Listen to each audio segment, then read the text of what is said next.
Sema je, wanafunzi wachanga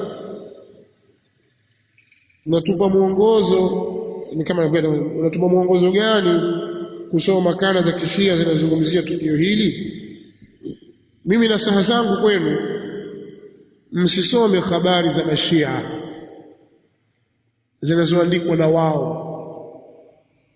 Mashia ni katika akdhabu khalqi llahi ala al-itlaq, ni warongo. Waandishi wa kishia ni warongo katika viumbe vya Allah subhanahu wa ta'ala. Wao wanaongoza, ni watu waongo mno. Tuna ushahidi mwingi juu ya uongo wao, mwingi sana, hauhesabiki. Hakuna tukio watalizungumza kwa ukweli hata moja, ila watalipotosha ndani yake na kuzungumza uongo. Sasa wewe soma misingi thabiti ya ahli sunna wal jamaa na itikadi zao, itikadi za ahli sunna wal jamaa uelewe. Ukitaka kuwajua mashia, kwanza soma vitabu vya rudud vilivyoandikwa dhidi ya mashia, kama kitabu Minhajus Sunna cha Sheikh al-Islam Ibn Taymiyyah rahimahullahu ta'ala. Kisome kile kitabu vizuri kabisa, alafu fanya ikhtisar zile hoja, usifanyie ikhtisar. Kuwa na daftari lako katika hoja fulani, inma waliyukumullahu wa rasuluhu, waandika zile hoja kwa muhtasari alizozitoa Sheikh al-Islam Ibn Taymiyyah. Pia vile vile waandishi wengine, kwa mfano kitabu al-Awasim min al-Qawasim cha al-Imam Abu Bakr ibn al-Arabi, kitabu kizuri katika mlango huu akitetea heshima za masahaba. Wewe soma zile hoja, zifanyie ikhtisar. Ameandika mambo mengi, mwenye tafsiri ahkamul Qur'an, kwa sababu wao nakli zao kule nukulati zao ni za ukweli, vile wanavyozungumza wasema hivi mashia ni wa kweli. Katika vingine katika vitabu ambavyo nakunasihi uvisome ili uwajue mashia ni vitabu vyote alivyoandika al-Sheikh Ihsan Ilahi Dhahir, na hivi vitabu vinapatikana kwenye maduka.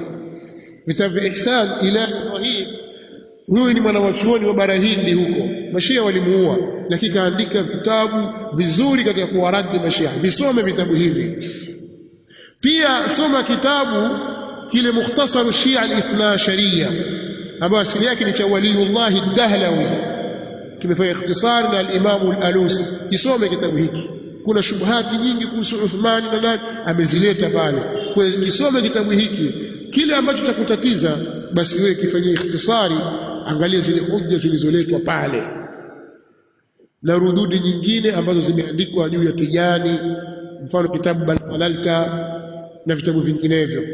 Wewe visome vitabu vile, basi utafungukiwa na maarifa, utapata hujja.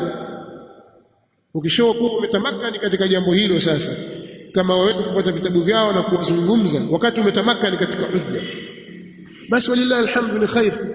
Lakini kujimezesha mashubahati kutoka kwao na urongo kutoka kwao, na hali ya kuwa hujalifuatilia jambo kwa undani, utataabika, na pengine ukaenda katika silki yao na ukaingia katika jambo baya.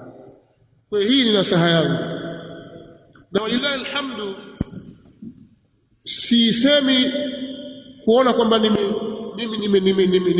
nimekuwa na maarifa makubwa sana, lakini mshia hawezi kunidanganya, kwa kuwa niliwafuatilia mashia kwa muda mrefu, na njia tuliyopitia hii, kwa sababu baada ya kusikia hii mara kuna shubha hii mara shubha hii, hizi mihirjani zao na za Muharram, nilikuwa nikihudhuria wakati niko Mombasa nikisikiliza, mbona hawa watatiza hawa?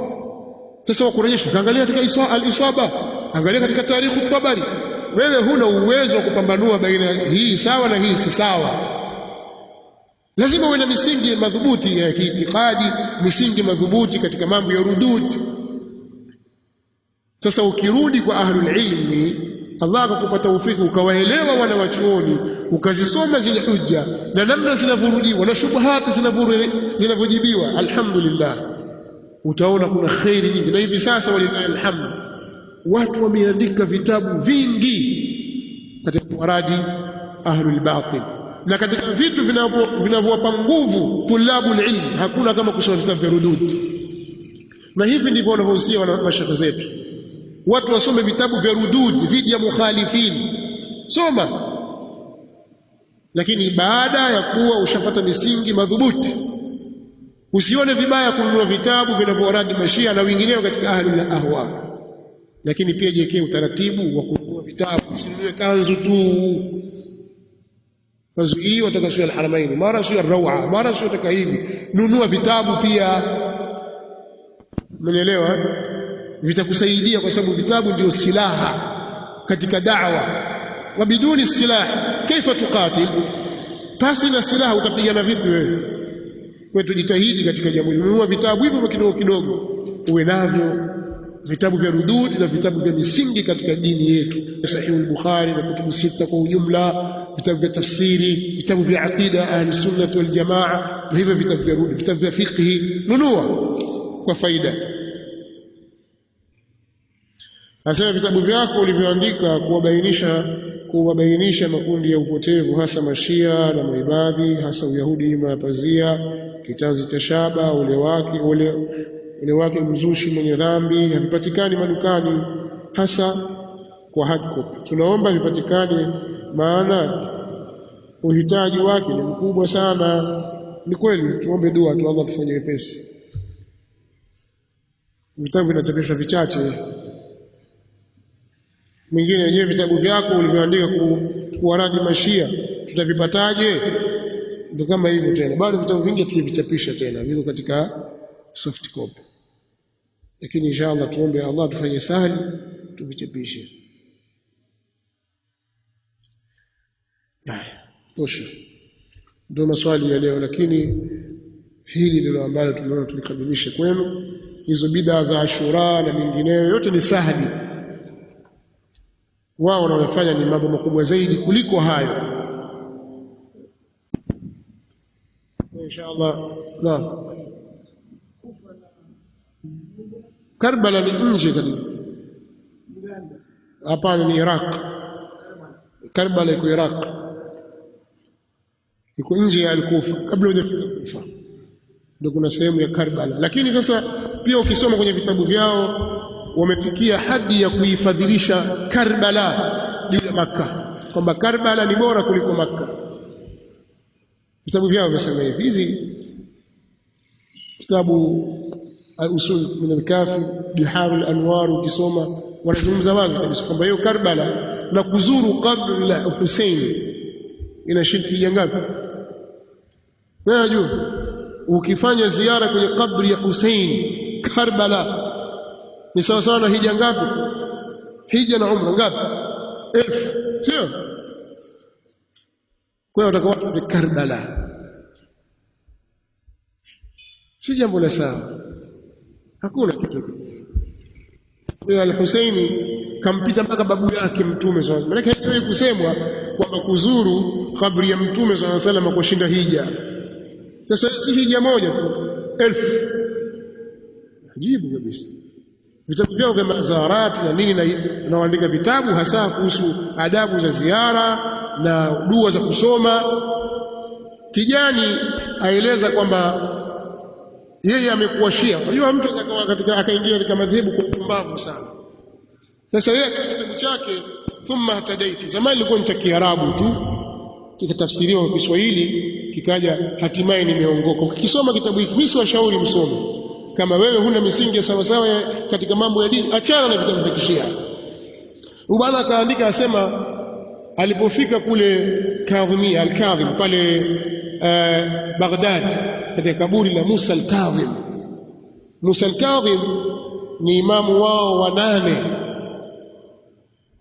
Ali al-Husayn bin Ali, al-Hasan bin Ali, al-Husayn bin Ali, Ali Zain al-Abidin, Muhammad al-Baqir, Jaafar al-Sadiq, imamu wa 7. Musa al-Kadhim imamu wa 7.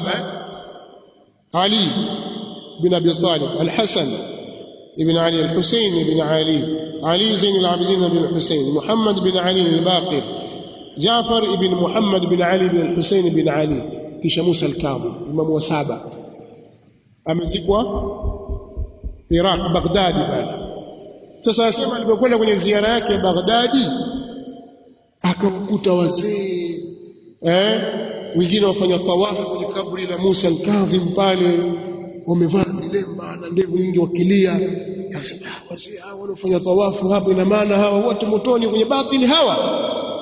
Hapana. Sasa pale nikaona maneno yanazungumzwa na mawahabi haya sio ya kweli.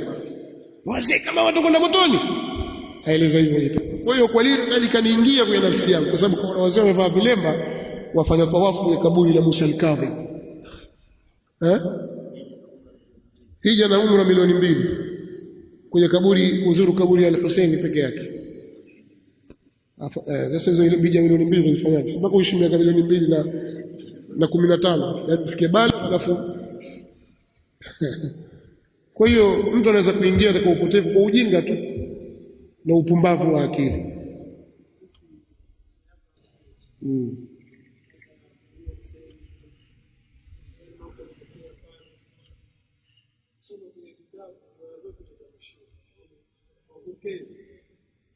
Lakini Abu Mikhnaf fi Lut bin Yahya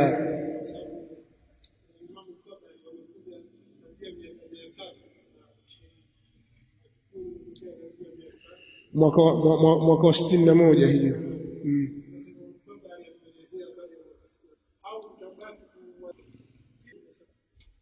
Wakati mwingine sisi tunazungumza maneno, kwa sababu swali lililouliza ni swali la kiilmu na swali la misingi ya habari. Swala la habari la riwaya, katika kuthibitisha riwaya za kitarikhi kuanzia sira na tarikhi, na riwaya zilizokuja kuthibitisha ahadithi na athar, hadithi za Mtume sallallahu alaihi wasallam na akwali za masahaba ambazo zinajenga sheria ya dini na ambazo zinajenga misingi ya itikadi. Riwaya na habari zilizokuja kujenga misingi ya itikadi na riwaya zilizokuja kujenga misingi ya sheria, wanawachuoni wa Kiislamu wamesimama madhubuti sana katika kuzihami riwaya hizi, kuhakikisha kwamba hazipokewi ila kutoka kwa watu wa kweli, waaminifu, wenye kutegemewa, tena kwa sanad zenye kuungana. Hawatajenga hukumu ya kisheria katika masala ya kiitikadi wala katika mambo ya kifiqhi ya kisheria ila kwa riwaya zilizothibiti. Huo ndio utaratibu, na ahli sunnah wal jamaa katika hili wakafaulu katika kuhifadhi sheria ya Allah subhanahu wa ta'ala, lakini pia wakitolea hujja kwa aya na kauli yake Allah, inna nahnu nazzalna dhikra wa inna lahu lahafidhun, hakika sisi ndio tulioteremsha wahi, tulioteremsha dhikri, na sisi ndio wenye kuhifadhi, kwa sababu dhikri ni alkitabu was sunna. Kwa hiyo Qur'ani ilivyokuwa ni mahfudh, kadhalika sunna ni mahfudhatun, na Allah subhanahu wa ta'ala ameweka watu ndio hafadhatu din wa humatuhu, wao ndio wenye kuhifadhi dini na ndio wenye kuihami dini. Kwa hiyo hakuna jambo lolote la kisheria ya dini ya Kiislamu ila limedhibitiwa kwa misingi madhubuti, na lile ambalo halimo katika sheria Allah subhanahu wa ta'ala ameweka watu wa kuwabainishia watu kwamba hili silo. Tuliache hili. Katika upande wa habari kidogo ahlus sunnah wal jamaa na wanawachuoni katika hili wamefanya tasamuh katika mambo ya habari.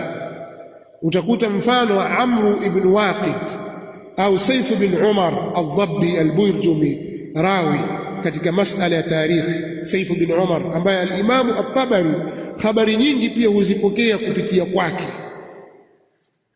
Huyu akija katika upande wa riwaya, katika upande wa habari na masala ya hadithi, haichukuliwi hadithi yake wala karama hata kidogo, lakini anapoeleza habari zake kama kina Muhammad bin Ishaq al-Muttalibi na kina al-Waqidi na wengineo, huangaliwa zile habari. Kama habari hizi zina ukakasi na zinapingana misingi ya dini, labda habari imekuja inapingana na adala ya masahaba. Habari inapotajwa ikizungumzwa ni habari ya kihistoria, lakini ukiitazama ndani yake kama inawajeruhi masahaba, hatuwezi kuchukua habari hiyo tukajenga jambo hili kwamba masahaba wamefanya hivi na hivi na hivi, tukasema wana masahaba wamefanya hivi. Hata Imam Tabari amesema la, Kilichothibiti kwetu sisi kwenye Qur'ani ni uadilifu wa masahaba. Muhammadun Rasulullah walladhina ma'ahu ashidda'u 'ala al-kuffari ruhama'u bainahum tarahum ruk'an sujada yabtaghuna fadlan min Allah wa ridwana. Kwa hiyo kija riwaya yatuonyesha kwamba wao watu walikuwa watafuta ukubwa hawa. Tunakwambia Allah anasema hivi, hawa walikuwa wakitafuta fadhila za Allah na radhi za Allah. Riwaya yako hiyo baki nayo mwenyewe. Mnaelewa? Riwaya imekuja yatilia nguvu katika yale ambayo yameelezwa na Qur'ani na Sunna kuhusu masahaba, nastanis biha, hata kama imepokewa na watu kama hao. Mnaelewa? Masahaba walikuwa waongo. Tunasoma lilfuqara'il muhajirin alladhina ukhriju min diyarihim wa amwalihim yabtaghuna fadlan min Allah wa ridwana wa yansuruna Allah wa rasulahu ulaika hum as-sadiqun. Tukwambia Allah anasema as-sadiqun, wewe vipi unasema al-kadhibun? Toka na riwaya yako, tutaikataa sisi. Tunakuwa na utaratibu namna hiyo. Kwa hiyo jambo lolote linakuja katika riwaya kupitia kwa watu madhuafa au ambao wamezungumzwa, zikiwa riwaya zao zinapingana na hukumu ya kisheria iliyowekwa, kwa sababu sisi hatuchukui hukumu ya sheria kutoka kwenye vitabu vya tarikhi, wala hatujengi itikadi kutoka kwenye vitabu vya tarikhi, lakini tunapata istinasi ya kulieleza tukio likiwa tukio haligusi karamatu annas as-salihin au as-sulaha, halipingani na msingi wa dini, tutalieleza kwa vile lilivyoelezwa, na tunategemeza amri jambo kwa Allah subhanahu wa ta'ala, yeye ndiye anajua hakikatul hal. Lakini hapa sasa tuko katika mlango wa ilzam al-khasim. Si wao watuambia waliomuua ni ahli sunna, vitabu vyao, sababu wakati mwingine tunaeleza sisi yale yaliyotajwa na vitabu vyao wao, na sisi tuwaamini wao kabisa. Ala, kumbe Shamr ibn Dhil Jawshan katika jeshi la Siffin alikuwa kwa Ali, ni katika Shia amiri almu'minin. Alafu nyinyi mwasema huyu ndio aliyemuua al-Husayn. Sasa si ndio nyinyi Shia? Tutajieni mwingine ambaye nyinyi mnamjua. Kwa utaratibu wa kihistoria unakwenda. Ndio maana al-Imam al-Qahtani rahimahullah ta'ala asema la taqbalanna min at-tawarikh kullama kataba ar-ruwatu wa khatta kullu banan irwi alhadith almuntaqa an alihi siyama dhil amlifadhi dunia. Pokeeni, yasema la taqbalanna min at-tawarikh kullama kataba ar-ruwat, msipokee katika taarikhi, msikubali katika historia kile kilichoandikwa na wapokezi. Mtu atakayekuelekeza kwanza kasome Tabari, kasome sio kitabu gani, na wewe bado hujajua misingi ya riwaya wala hujajua maelezo ya ahli sunna kuhusu mukhalifina hawa Shia na wengineo, amekudanganya huyo na amekughuri.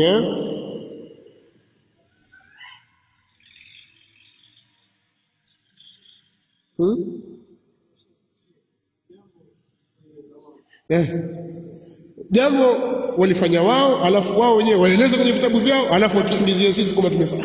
Si vitabu vyenu hamvitaki. Alafu ubaya zaidi, vitabu vyote sasa vyao na vyetu tunasema wao. Ndio hivyo, vitabu vyetu tunasema ni wao na vitabu vyao wanasema ni wao, lakini humu Tanga wakitembea Ahlusunna hao, Banu Umayya hao, nyinyi. Sasa Waislamu walijue hili. Basi naona yatosha kwa leo. Insha Allah mara nyingine mashaikh watabainisha, wataweka wazi, lakini ujumbe huu ni vizuri mkaufikishe katika mjitama. Masala ya kwamba mbona mashia watu wengine wengine kwenye ushia, sisi sio jambo letu. Leo hapa akija mtu akija akidai kwamba yeye Mungu maadamu ana pesa atapata wafuasi. Atakayekuja akadai mimi ni nabii ni mtume, amekuja na ma VX hapa, sahaba wa kwanza atapata V8, atakuja kunusuru. Apata tosha hapo shekhi. Kwa hiyo si jambo la ajabu kuona watu watiririka kwenye batil. Cha msingi ni sisi tusinyamazie batil. Unafahamu? Ali aliwashindwa hao, utakuja kuweza wewe? Nasallallahu alaihi wasallam. subhanakallahumma wa bihamdika ashhadu an la ilaha illa anta astaghfiruka wa atubu ilayk.